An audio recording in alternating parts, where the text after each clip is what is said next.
nobre senadora Rose de Freitas, que preside esta sessão neste momento. Hoje ocupo esta tribuna cheio de esperanças, com a certeza de que nosso país reencontrou o caminho do desenvolvimento e, muito em breve, os louros do crescimento resultarão em melhor bem-estar para o povo brasileiro. São os melhores possíveis os resultados acumulados em 6 meses pelo governo do presidente Jair Bolsonaro, revertendo a terrível recessão a que o Brasil foi submetido por administrações anteriores, que infelizmente não corresponderam às expectativas e demandas da sociedade. Não podemos enxergar nosso país com a visão dos pessimistas. Aliás, uma parte da imprensa tem abordado só aspectos negativos e os há em qualquer regime, de qualquer país, em qualquer parte do planeta, jogando assim areia nos olhos de pessoas mal informadas ou manipuladas. Mas não nos deixaremos abater por viés oposicionistas ou por interpretações que teimam em reconhecer os avanços. Muito pelo contrário, a realidade é sempre mais forte do que qualquer distorção das informações a que se dedicam os inimigos do Brasil. Os dados verdadeiros corroboram a afirmação de que avançamos rápido para um futuro bem mais próspero. A tão esperada reforma da Previdência é o grande exemplo. A Câmara já o aprovou e o Senado hoje acaba de recepcionar na pessoa do seu presidente, o senador Davi Alcolumbre. Mas não poderíamos deixar de fazer um grande elogio ao presidente da Câmara dos Deputados, Rodrigo Maia, que foi o grande comandante desta aprovação na Câmara, pela sua capacidade, pelo seu relacionamento, a sua transversalidade institucional.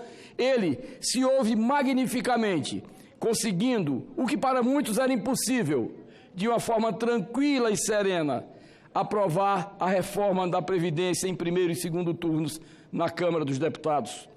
Aqui no Senado, faremos o nosso trabalho, sempre amparados no maior interesse público e no reconhecido patriotismo desta Casa, fechando com chave de ouro esta reforma, que aliviará as contas públicas brasileiras e conferirá, finalmente, um justo sistema previdenciário para o país.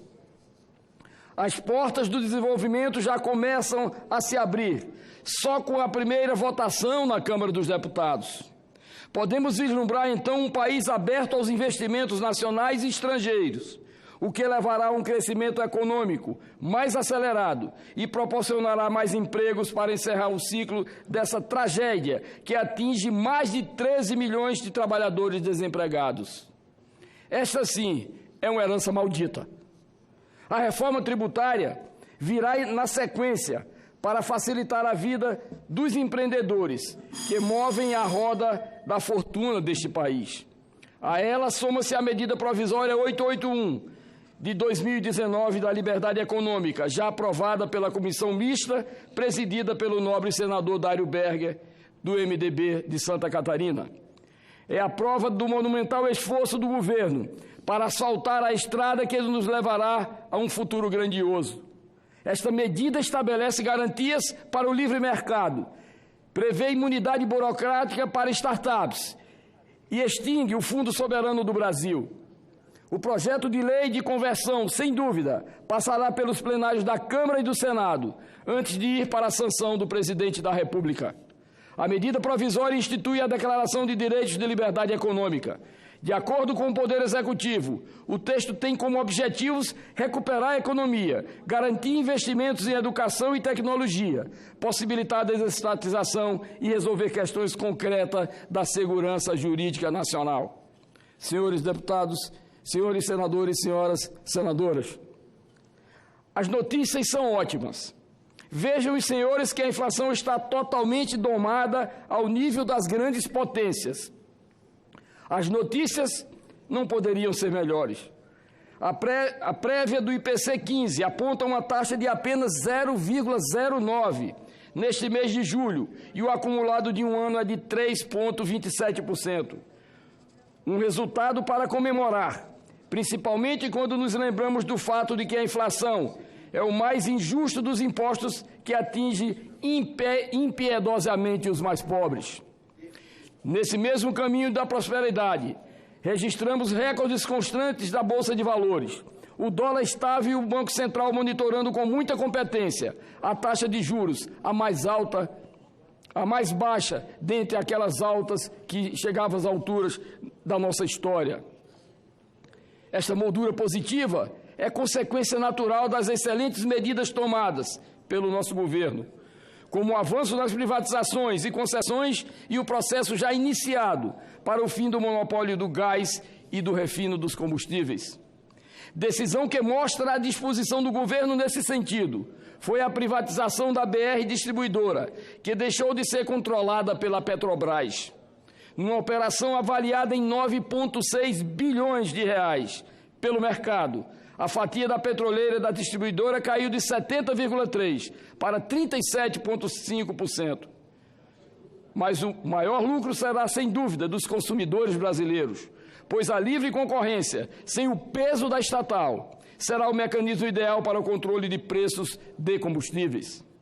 O programa do novo mercado de gás, lançado pelo presidente Jair Bolsonaro, vai tornar a venda de gás de cozinha mais flexível.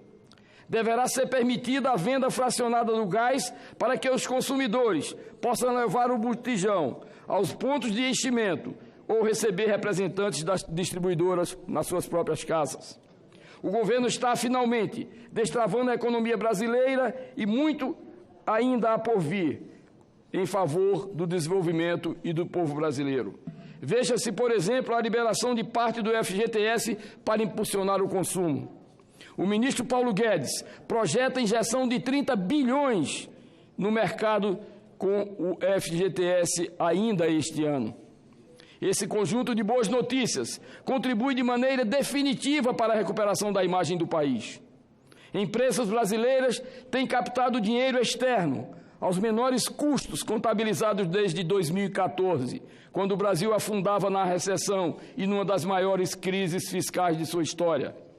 Como vimos, são vários os fatores que contribuem para essa melhora e o avanço da reforma da Previdência é um dos mais importantes, segundo na lista de grandes bancos internacionais e do mercado financeiro.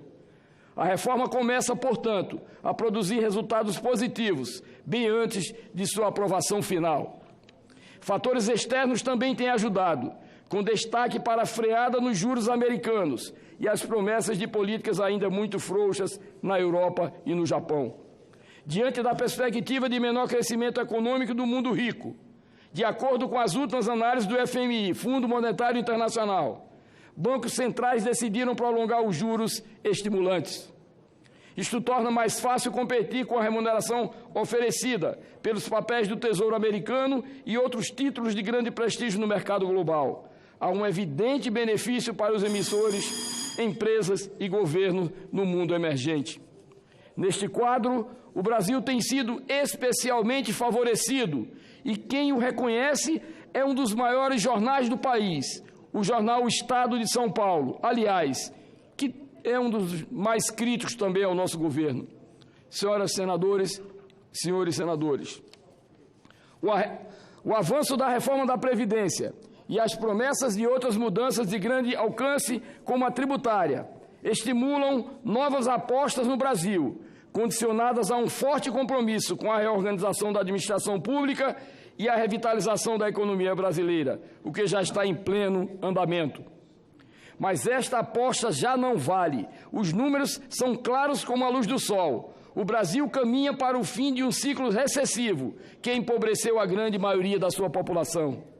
E o que vemos agora pela frente é prosperidade, com apenas 6 meses do governo do presidente Jair Bolsonaro e sob a batuta do ministro Paulo Guedes da Economia. Em vez de focar as iniciativas de grande alcance para o Brasil, a mídia, de um modo geral, concentra suas baterias nas palavras do presidente, que usa a linguagem comum, sem sofisticação, quando decide enfrentar aqueles que se colocam contra os destinos da pátria.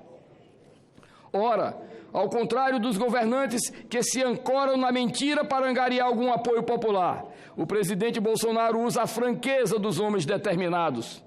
Não faz uso da demagogia para agradar gregos e troianos. É sincero quando aponta os números do desmatamento da Amazônia como possíveis entraves a esta histórica conquista do nosso país, como dos líderes do acordo entre o Mercosul e a União Europeia. Por isso, o presidente recebe os aplausos da população onde caminha neste imenso Brasil. O povo reconhece a honestidade do seu trabalho. O povo aplaude sua sinceridade. Vamos acreditar no Brasil. Vamos nos dar as mãos no esforço de resgatarmos os eixos da nossa economia. Sob esta bandeira, abriremos os horizontes do amanhã e alcançaremos a meta da prosperidade.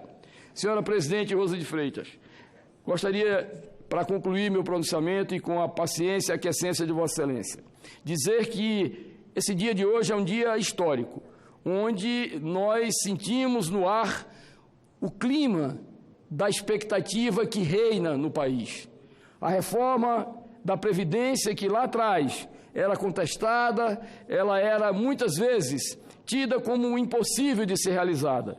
E aqui eu já disse, graças à condução equilibrada, patriótica e, acima de tudo, determinada do presidente da Câmara dos Deputados, Rodrigo Maia, nós tivemos aquela brilhante aprovação, o que com certeza se refletirá aqui também nesta Casa Legislativa. Portanto, é um dia que marcará na nossa história. E tenho certeza que os senadores, pelo patriotismo e, acima de tudo, pela responsabilidade, haveremos todos nós, em um curto espaço de tempo, obedecendo o regimento, concluirmos essa votação que, na verdade, vai devolver ao Brasil a esperança.